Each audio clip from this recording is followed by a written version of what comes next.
encore dans 2 Corinthiens, deuxième épître aux Corinthiens.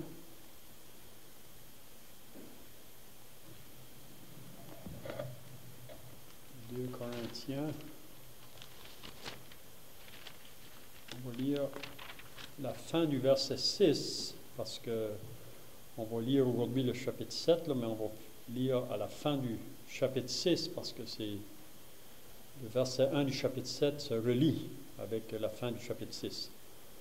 Donc on lit dans 2 Corinthiens 6 et on va lire au verset 17. Donc c'est Paul, en écrivant cette deuxième lettre aux Corinthiens, qui va leur dire « C'est pourquoi sortez du milieu d'eux et séparez-vous, dit le Seigneur. Ne touchez pas à ce qui est impur, et je vous accueillerai. Je serai pour vous un père, et vous serez pour moi des fils et des filles, dit le Seigneur Tout-Puissant. Ayant donc de telles promesses, bien-aimés, purifions-nous de toute souillure de la chair et de l'esprit, en achevant notre sanctification dans la crainte de Dieu. Donnez-nous une place dans vos cœurs.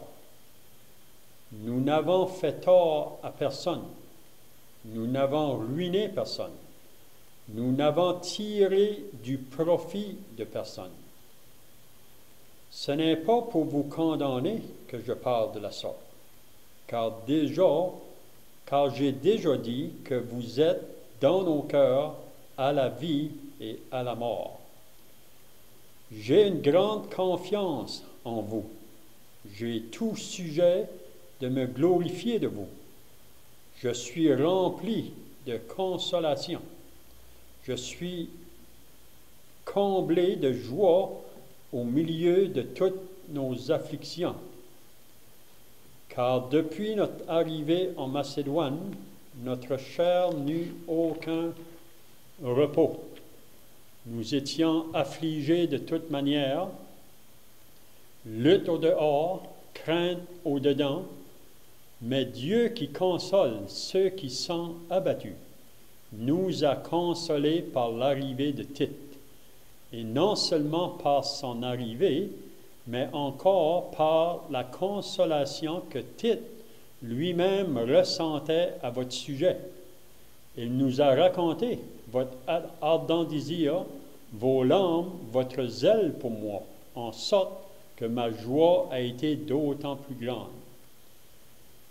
Quoique je vous ai attristé par ma lettre, donc il parle de sa première lettre qu'il nous avait écrite, il dit « Quoique je vous ai attristé par ma lettre, je ne m'en repens pas. Et si je m'en suis repenti, car je vois que cette lettre vous a attristé, bien que momentanément, je me réjouis à cette heure, non pas de ce que vous avez été attristé, mais de ce que votre tristesse vous a porté à la repentance, car vous avez été attristés selon Dieu, afin de ne recevoir de notre part aucun dommage. En effet, la tristesse selon Dieu produit une repentance à salut, dont on ne se repent jamais, tandis que la tristesse du monde produit la mort. Et voici, cette même tristesse selon Dieu, quel empressement n'a-t-elle pas produit en vous? Quelle justification, quelle indignation, quelle crainte, quel désir ardent, quel zèle, quelle punition. Vous avez montré à tous égards que vous étiez purs dans cette affaire.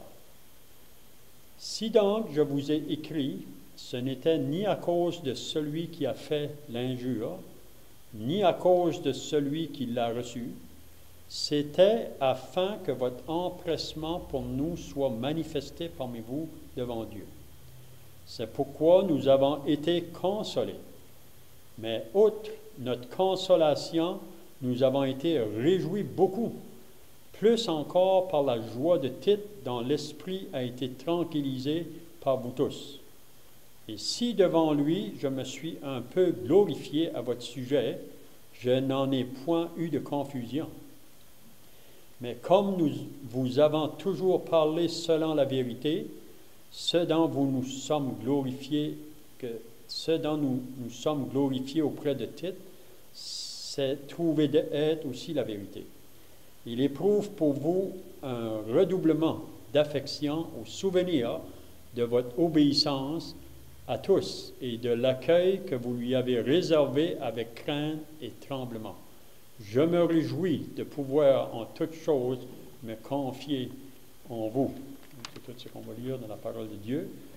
Donc, on continue toujours dans cette deuxième épître de Paul aux Corinthiens. La dernière fois, on avait vu le chapitre 6. Mais la raison que j'ai voulu lire à la fin du chapitre 6, c'est comme je dis, c'est parce que les premiers versets du chapitre 7 se relient avec la fin du chapitre 6. Donc, vous savez que Paul a écrit une première lettre aux Corinthiens. Puis quand il a écrit sa première lettre, il a dû reprendre beaucoup de choses parce qu'il y avait beaucoup de choses qui se passaient dans cette assemblée à Corinthe. Puis on peut voir la raison, c'est parce qu'ils étaient dans une condition charnelle. On peut voir selon la première lettre que Paul il a écrit cette lettre-là vraiment, c'est rien dans la deuxième épître qu'on peut le voir, c'est avec l'âme, avec tristesse, parce que il savait qu'en leur écrivant cette première lettre, que ça allait apporter vraiment un bouleversement dans cette assemblée-là. Puis il faut qu'il y ait un changement qui se passe dans l'assemblée, parce que si on lit dans 1 Corinthiens 11, déjà, Dieu avait commencé à juger dans l'assemblée à Corinthe. Vous savez que parfois, il y a des personnes qui nous disent, mais regardez comment ce Corinthe vivait, pourquoi est-ce qu'on ne pourrait pas vivre de même? Mais si que Corinthe n'aurait pas changé après que Paul ait écrit sa première lettre, Dieu aurait probablement fini avec l'assemblée. Parce qu'il avait commencé déjà à juger, il y avait des morts, il y avait des infirmes, il y avait des malades. Puis vous savez la raison pourquoi. Il s'assoyait à la table du Seigneur en prenant le repas indignement. Il y avait des conflits entre eux autres, des choses qui n'étaient pas réglées, puis il allait s'asseoir à la table du Seigneur. Donc, il a écrit sa première lettre. Comme j'ai dit, il a repris beaucoup de choses. Mais là, 6 mois plus tard, il va écrire sa deuxième lettre. Puis sa deuxième lettre, il écrit parce qu'il se réjouit vraiment de ce qui s'est passé après qu'il a écrit sa première lettre. Parce qu'il y a des personnes dans l'assemblée à Corinthe qui se sont repentis, puis ont réalisé ce que Paul nous dit, c'est vrai, puis il faut qu'on change de comportement. Puis c'est pour ça qu'on a lu là, c'est vraiment une repentance selon Dieu qui a été produite dans leur vie. Puis quand c'est une repentance qui vient de Dieu, il y a un changement. Vous savez, si ça vient seulement de l'homme ou seulement à la surface, il n'y a pas de changement. Bon, peut-être la personne va dire oui, mais il n'y aura pas de changement. Mais alors, à la fin du chapitre 6, qu'on avait vu la dernière fois, Paul n'a pas parlé de ça dans la première lettre. Puis une des raisons, probablement, que les chrétiens, parce qu'ils étaient dans une condition charnelle, ils n'auraient pas pu le saisir, parce qu'ils s'étaient déjà éloignés de l'apôtre, parce que on avait vu dans les dernières semaines là, qu'il y a des faux qui sont infiltrés là à Corinthe. Il y avait des faux qui se sont infiltrés, puis ces personnes-là vont influencer ceux qui étaient réels, puis même qu'ils avaient mis en éloignement de l'apôtre. Parce qu'il disait que Paul n'était pas un vrai apôtre, puis il ne reconnaissait pas vraiment Paul, parce qu'ils n'étaient pas des hommes sauvés. Donc il avait amené des difficultés, mais là, les croyants, probablement, en étant influencés par ces hommes-là, ont commencé vraiment à prendre le côté plus charnel. Le spirituel n'était plus aussi fort qu'il était au début. Parce qu'à Corinthe, vous savez, il y a eu un beau commencement. Il ne manquait de rien à l'assemblée à Corinthe. Ils étaient pleins de la connaissance de la parole de Dieu. Ils avaient tous les dons nécessaires pour fonctionner, mais après un temps, vous savez, s'il y a de la fausseté qui vient faire s'infiltrer dans l'Assemblée ou une fausse doctrine, ça va détourner les croyants, puis ils vont vouloir s'en aller dans les choses du monde. C'est ça qui arrive à Corinthe, beaucoup de troubles. Mais là, ici, il va nous faire comprendre, puis la raison qu'il le dit, c'est parce que c'était ça la condition qui se passe à Corinthe. Donc, on n'a pas lu aujourd'hui, là, à partir du verset 14, il faisait comprendre de ne pas se mettre avec les infidèles sous un joug étranger. Vous savez, à Corinthe, il y a des personnes qui étaient là dans l'Assemblée, qui se permettaient d'aller dans des endroits, vous savez, du monde.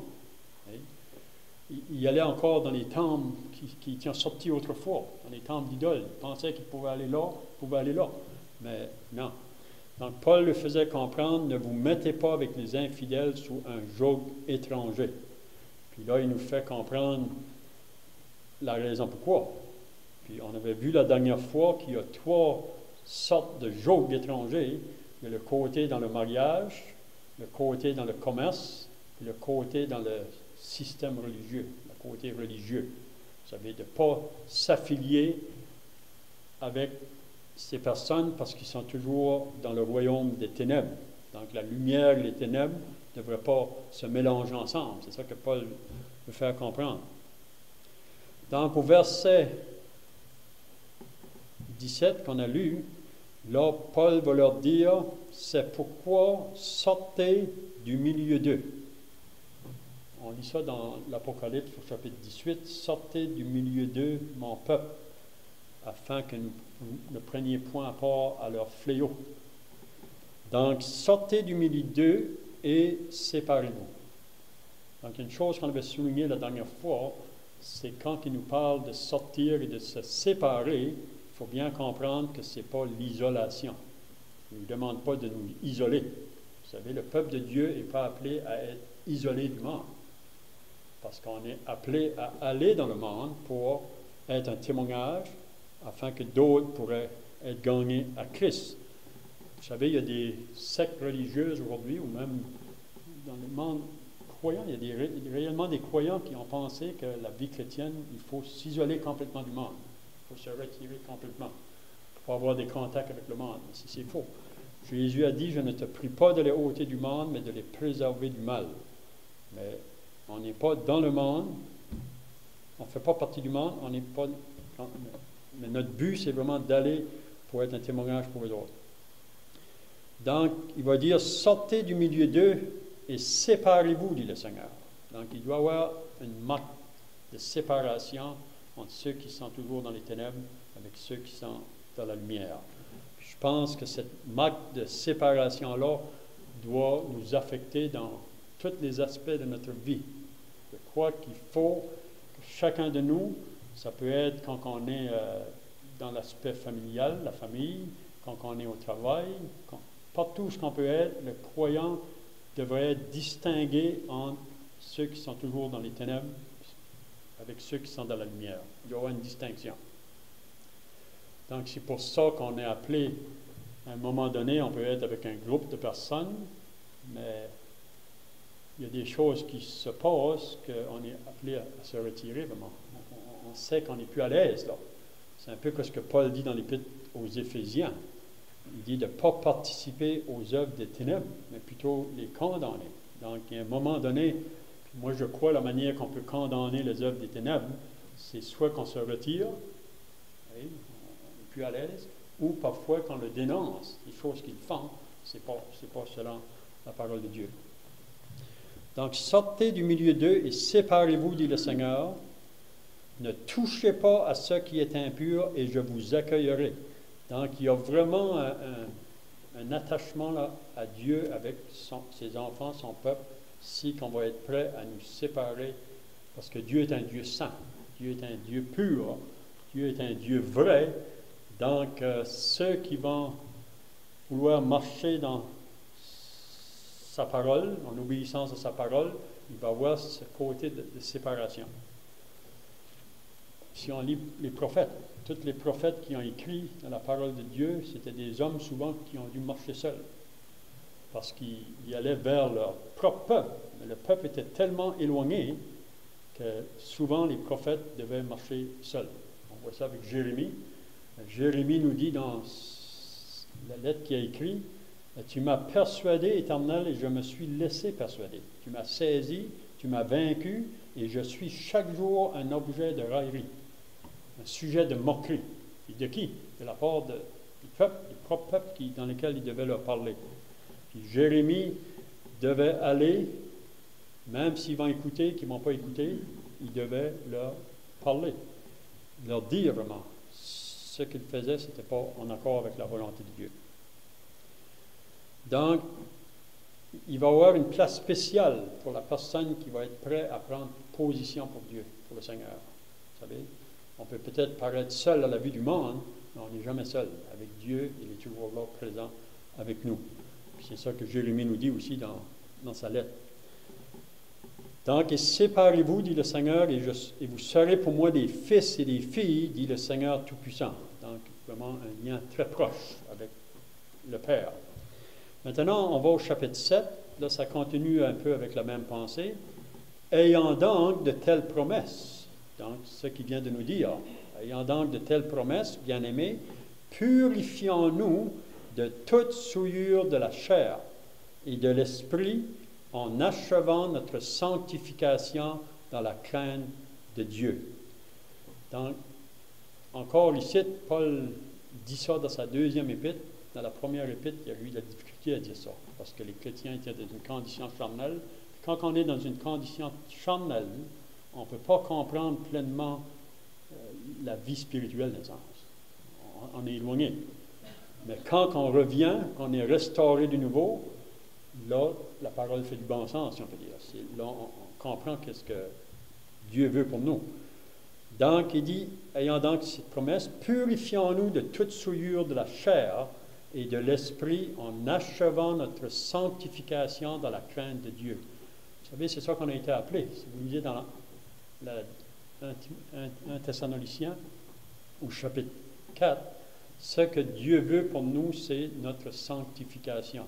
On a été appelé, après qu'on est sauvé, de marcher dans une vie de sainteté, parce que notre Dieu qu'on sert est saint, donc soyez saints comme je suis saint. Donc pour pouvoir marcher dans cette vie de sanctification, il faut être prêt à rejeter des choses. Il faut être prêt à se dépouiller des choses. C'est ça que la parole nous enseigne à plusieurs places. Pour moi, la souillure de la chair, ça comprend tout ce qui est associé avec cette nature charnelle en nous qui s'oppose à Dieu continuellement, qui s'oppose à Dieu. Donc, et de l'esprit, même nos pensées. C'est très important avec est-ce qu'on occupe nos pensées. Paul nous dit ça dans l'Épître aux Philippiens.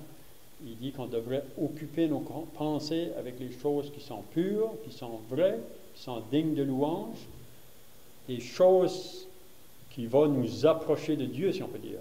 Mais si je commence à nourrir des choses qui m'éloignent de Dieu, ça veut dire que c'est pas bien.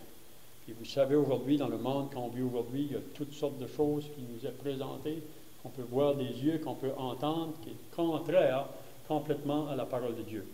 Donc, ici, il nous dit, purifions-nous de toute souillure de la chair.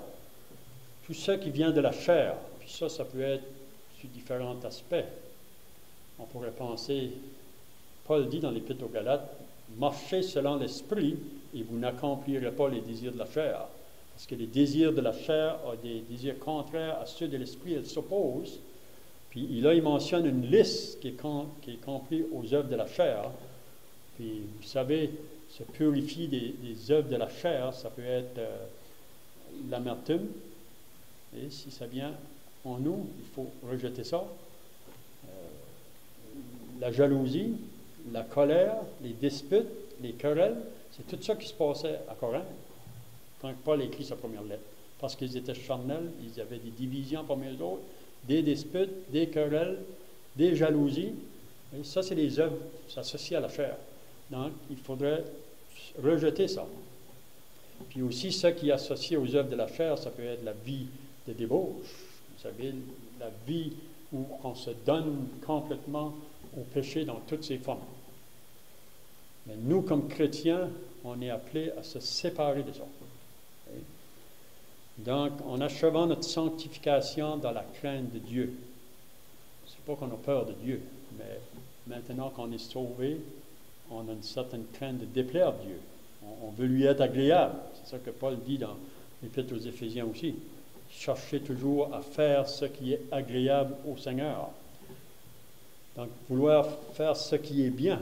Puis, ça paraît facile à dire, mais on vit dans un monde qui est assez contraire, à moins qu'on soit déterminé, puis on sait qu'on ne peut pas le faire nous-mêmes, c'est seulement par l'aide du Saint-Esprit qu'on est capable de pouvoir résister à ce monde qui nous entoure.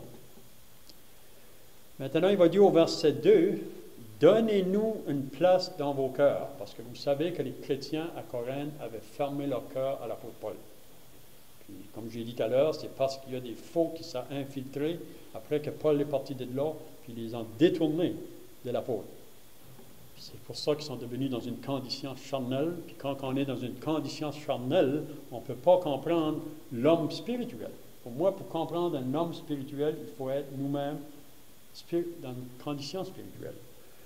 Donc, les chrétiens s'avaient fermé. On avait lu ça là, au verset 11. Je vais peut-être reculer au chapitre 6. Il dit, « Notre bouche est ouverte pour vous, Corinthiens. Notre cœur s'est élargi. Vous n'êtes point à l'étroit. » Donc, pour Paul, les chrétiens à Corinthe étaient vraiment comme ses enfants, vraiment. Il y avait un amour, une affection pour les autres. Ils voulaient leur bien, mais eux autres ont fermé leur cœur. C'est ce qu'il disait. Mais c'est votre cœur qui s'est rétréci pour nous.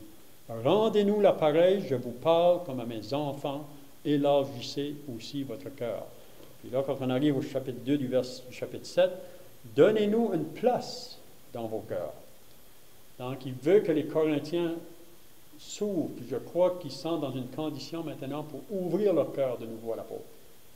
Vous savez, après qu'il ait écrit sa première lettre, il faut qu'il y ait des changements. S'il n'y a pas de changement, leur cœur va rester fermé. Il y en a qui se sont repentis, puis il y en a d'autres qui ont refusé vraiment la première lettre.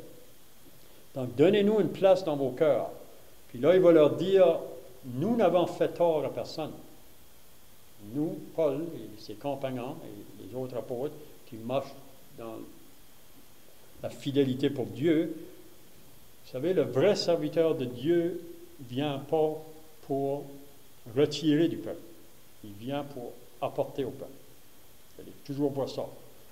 Le vrai serviteur de Dieu vient pour apporter et non pas pour retirer du peuple.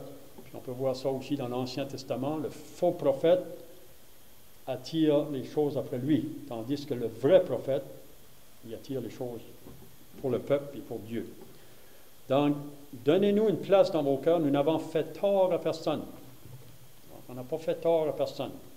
Puis Paul était bien conscient de ça envers les Corinthiens. Puis même maintenant qu'ils se sont repentis, ils réalisent que c'est vrai ça. Qu'est-ce que Paul dit? Nous n'avons ruiné personne. Mais Paul, en parlant de même, il se met en contraste avec les autres qui sont venus les faux. Vous savez, le faux n'a pas vraiment aucune, je dirais, affection pour le peuple de Dieu. Il est là pour lui. Vous savez, c'est comme on lit dans Jean chapitre 10, concernant le bon berger donne sa vie pour ses brebis, mais le mercenaire, à qui n'appartient pas les brebis, il n'a aucune affection pour les brebis. S'il y a du danger, il va sauver, il va laisser les brebis en danger. Le vrai serviteur de Dieu est là pour faire du bien au peuple de Dieu. Donc, nous n'avons fait tort à personne, nous n'avons ruiné personne, nous n'avons tiré de profit de personne. Paul n'était pas là pour le bien matériel, il n'était pas là pour l'argent.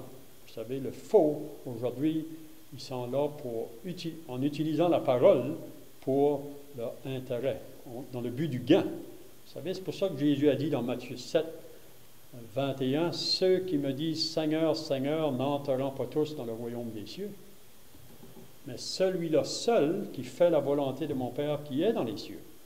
Beaucoup me diront en ce jour-là, jour du jugement. » Beaucoup de personnes vont se présenter, vont dire « Seigneur, on a prophétisé en ton nom, on a chassé des démons en ton nom, on a fait des miracles en ton nom. » Ça dit que Jésus va leur dire « Je ne vous ai jamais connu, retirez-vous de moi, vous tous, ouvriers d'iniquité. » Donc, il met vraiment la chose très claire. Donc, à Corinthe, il y en a qui savaient infiltrer l'autre. C'était des faux ministres, c'était des faux apôtres, des faux docteurs. Vous savez, comme qui dit, le diable se déguise en ange de lumière. Puis le faux docteur qui se présente, ce n'est pas un homme qui ne connaît pas la parole, c'est un homme qui est bien connaissant de la parole. Vous savez, c'est un homme qui peut utiliser la parole, comme le diable a fait quand il a mis tenter Jésus dans le désert. Il a utilisé la parole de Dieu, mais c'est juste une partie. Et il ne dit pas ce qui vient par la suite. Donc, ces hommes-là sont là pour leur intérêt. C'est ça que Pierre dit dans sa deuxième épître, au chapitre 2. Donc, il dit, nous n'avons fait tort à personne, nous n'avons ruiné personne, nous n'avons tiré de profit de personne. Et là, il va dire, ce n'est pas pour vous condamner. Paul ne dit pas ça pour porter un jugement sur eux autres, les Corinthiens. Oui? Mais c'est juste qu'il veut le faire comprendre à propos de ceux qui sont venus et qui viennent amener des problèmes. Ce n'est pas pour vous condamner que je parle de la sorte, car j'ai déjà dit que vous êtes dans nos cœurs à la vie et à la mort. Donc, Paul, les chrétiens à Corinthe, même s'ils s'étaient éloignés bien loin, mais son cœur était encore pour les autres, pour les ramener. Oui? Donc, il dit ensuite, j'ai une grande confiance en vous. Donc, il y a confiance. J'ai tout sujet de me glorifier de vous. Je suis rempli de consolation. Donc, Paul était vraiment, on pourrait dire, réjoui. C'est vrai, quand il a écrit sa première lettre, il l'a faite avec l'âme, parce qu'il ne savait pas comment les choses allaient tourner. Mais sa première lettre a produit vraiment une repentance sur les croyants, puis il y a eu une grande restauration, puis ça lui amène beaucoup de joie. Il dit, j'ai tout sujet de me glorifier de vous, je suis rempli de consolation, je suis comblé de joie au milieu de toutes nos afflictions. Parce que Paul, vous savez, dans son travail, il rencontrait beaucoup d'afflictions, d'opposition de la part du monde inconverti, puis de la part de ces faux docteurs ou ces faux qui s'avaient infiltrés alentour. Vous savez, quand vous allez avec le travail de l'Évangile, on dirait au début, ça va bien, mais ça ne prend pas trop longtemps s'il y a des personnes qui commencent à s'intéresser, que le diable va venir lui aussi avec ses serviteurs pour essayer de détourner ce qui a été semé. Donc, il dit, au milieu de tout, car depuis notre arrivée en Macédoine, il dit, notre chair n'eut aucun repos. Donc, ce n'est pas facile le service pour Dieu. Si on va travailler pour Dieu dans son œuvre, ce n'est pas toujours des jours qui sont faciles. Mais Paul dit qu'il y avait beaucoup de difficultés. Nous étions affligés de toute manière. Les afflictions qui venaient de tous côtés. Lutte au dehors, crainte au dedans. L'adversaire, parfois, vient du dehors, mais parfois, il vient du dedans. Et même Paul avait mis en garde les chrétiens à Éphèse, à propos de ceux qui allaient venir du dehors, mais aussi qui viendraient du dedans. Mais Dieu qui console ceux qui sont abattus nous a consolés par l'arrivée de Tite. Donc, Tite est allé visiter les Corinthiens. C'est un peu comme les Thessaloniciens. Si vous lisez dans 1 Thessaloniciens, Paul était censé d'aller, il voulait aller, après qu'il avait été persécuté, rejeté de là. Il a voulu aller à 2 reprises, mais le diable l'a empêché. Et il avait envoyé Timothée. Parce que Paul avait peur que le travail qui avait commencé là, à Thessalonique, que le diable allait venir pour le détruire. C'est ça que le diable veut faire. Mais, quand que Timothée est arrivé, il y a eu une grande joie. Parce que ces chrétiens-là à Thessalonique, même s'ils étaient dans des grandes persécutions, des tribulations, ça dit qu'ils continuaient à persévérer pour leur Dieu. Puis ça amenait beaucoup de joie à Paul. Puis même, il disait qu'il aimerait de voir de nouveau l'apôtre Paul comme eux autres. Donc, c'est un peu la même pensée. Il dit, mais Dieu qui console ceux qui sont battus nous a consolés par l'arrivée de Tite, et non seulement par son arrivée, mais encore par la consolation que Tite lui-même ressentait à votre sujet. Donc, quand que Tite est allé là, à Corinthe, ça y a amené une grande consolation, puis une joie, parce qu'il a vu qu'il y a eu une repentance, puis une restauration qui a pris place, puis ça a amené beaucoup de joie. Il dit, Tite lui-même racontait à votre sujet, et il nous a raconté votre ardent désir, vos larmes, votre zèle pour moi. Donc, ça veut dire qu'ils veulent revoir l'apôtre Paul. Ça veut dire que leur cœur s'est ouvert, hein? Parce que quand le cœur est formé, on ne veut pas voir l'apôtre. On ne veut pas voir le serviteur de Dieu. On peut entendre des hommes qui viennent pour dire des choses qui chatouillent nos oreilles. Mais vraiment, si on est proche de Dieu, on veut entendre le vrai serviteur de Dieu, on est ouvert pour écouter. Donc il dit, « Il nous a raconté votre ardent désir, vos larmes, votre zèle pour moi, en sorte que ma joie a été d'autant plus grande. » Donc Paul était dans des grandes afflictions, des détresse, des persécutions, mais quand le peuple de Dieu allait bien, c'était ça sa joie. C'est ça que Jean dit dans son épître, il dit, il n'y a pas de plus grande joie, il dit que mes enfants marchent dans la vérité. C'est quand ils prennent un chemin contraire, ça amène de la tristesse même au serviteur de Dieu. Donc, je ne veux pas que le temps est fini, on va juste peut-être terminer le prochain verset. « Quoique je vous ai attristé. » Donc, Paul est bien conscient que la lettre qu'il nous a écrite, la première a amené de la tristesse. Vous savez, c'est un peu la même chose quand on doit amener une discipline sur nos enfants, parce que les enfants vont prendre un chemin qui est contraire, vraiment. Puis, parfois, l'enfant, lui, quand on vient pour amener une discipline, une correction, il pourrait peut-être penser, ben, papa m'aime pas, maman m'aime pas, mais vraiment, c'est la raison, c'est parce qu'on les aime. C'est ça la différence. On les aime, on veut leur bien. Donc, Paul, quand il a écrit sa lettre, ça va les attrister, mais c'est parce qu'il les aime, puis pour lui, il s'attend qu'il va y avoir un changement. Puis c'est ça qui est arrivé. « Quoique je vous ai attristé par ma lettre, je ne m'en repens pas. Et si je m'en suis repenti, on dirait qu'il dit le contraire, là, mais je pense que même quand il a écrit sa lettre, il savait qu'il allait attrister cette assemblée-là. Peut-être, il aurait voulu peut-être retirer de certaines choses qu'il allait dire, parce que Paul est un homme comme nous, un homme de même nature que nous, mais poussé par l'Esprit, il va écrire qu'est-ce qu'il a à écrire. Il dit, « Car je vois que cette lettre vous a attristé bien que momentanément. » Donc, c'est comme quand on discipline un enfant, on le corrige, ça amène une certaine tristesse à l'enfant, on dirait pour un temps, mais après ça, quand il revient, il réalise que c'est pour mon bien. Il se réjouit. « Je me réjouis à cette heure, non pas de ce que vous avez été attristé, non, c'est pas ça, mais de ce que votre tristesse vous a porté à la repentance. » Ça veut dire qu'il y a eu une repentance, il y a eu un changement d'attitude. Puis c'est une vraie repentance, pas une repentance à la surface. C'est ça que Paul fait comprendre. « Car vous avez été attristés selon Dieu, afin de ne recevoir de notre part aucun dommage.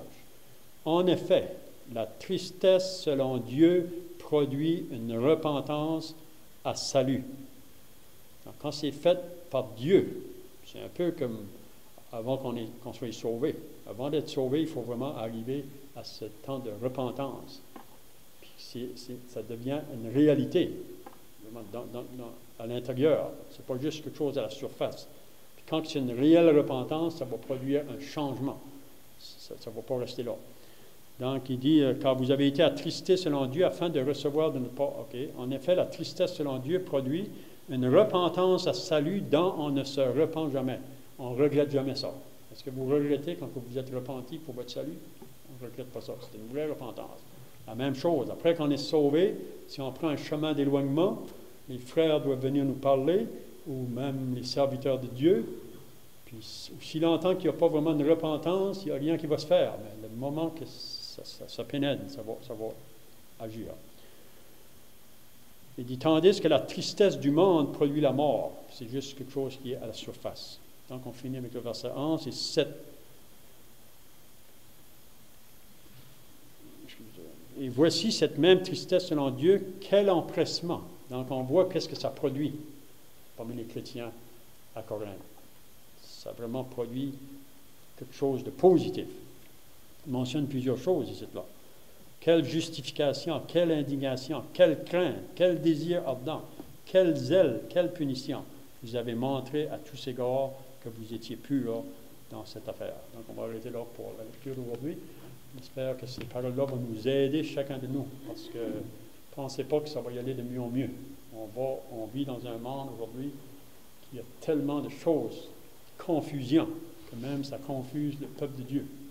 Mais pour moi, si on enseigne la vérité sans déluer la parole, on va avoir une bénédiction à la fin. Peut-être tout de suite, on pense qu'on perd, mais on ne va jamais perdre. Donc, que Dieu puisse bénir sa parole. On va prier. Notre Dieu et notre Père, nous voulons nous approcher devant ta sainte présence.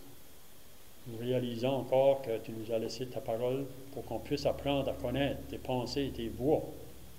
Et on sait que ta parole est une lampe à nos pieds, une lumière sur notre sentier. Et on sait, notre Dieu, que pour qu'elle puisse faire son œuvre dans nos vies, il faut qu'on ait un cœur honnête, vrai, sincère. Parce que le cœur de l'homme est souvent rebelle ou endurci. Donc on te prie que tu nous aides à être dans une condition d'humilité, que ta parole puisse faire son œuvre dans nos vies et dans tous nos frères et sœurs. On puisse avoir nos regards vers le ciel, sachant qu'il revient bientôt pour nous prendre auprès de lui. Et là, on sera dans un lieu où il n'y aura plus de tristesse, plus de mort, plus de souffrance, une place où on sera éternellement avec lui dans une joie éternelle. Nous t'en prions au nom du Seigneur Jésus. Amen.